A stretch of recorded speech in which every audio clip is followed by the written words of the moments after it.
મિત્રો નવરાત્રી ચાલી રહી છે ને આજે પવિત્ર આઠમનો દિવસ છે અને આઠમના દિવસની અનેરો જ મહિમા હોય છે ત્યારે આજે આણંદના ગણેશ ઓવરબ્રિજ પરથી પાવાગઢના દર્શન થતા હોવાની એક વાત વહેતી થઈ અને અહીંયા જે છે મોટી સંખ્યામાં લોકોની જનમેદની માતાજીના દર્શન કરવા માટે ઉમટી છે। તો આવો જાણીએ શું કહી રહ્યા છે દર્શનાર્થીઓ અને આજે આઠમના દિવસે તેમને આ લાવો મળ્યો છે તેના વિશે તેમનું શું માનવું છે। હા, સાચી વાત છે। આ એક અદ્ભુત નજારો છે।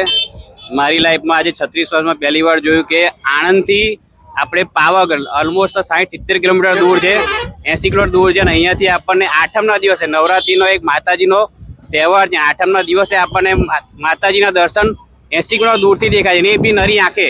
જો તમારી પાસે સારો મોબાઈલ હોય તો તમે ઝૂમ કરીને વધારે બી જોઈ શકો છો, સેમસંગ S7 બરોબર। એક અદ્ભુત નજારો છે, લોકોએ લાવો લેવો જોઈએ, બહુ સારું છે માતાજીના, એમાં બી આઠમ જોઈએ। કોઈ દિવસ આ પહેલી વખત આજે 64 વર્ષ થયા, એમાં માતાજીના આઠમના દિવસના આજે જે દર્શન થાય છે દુર્લભ કહેવાય।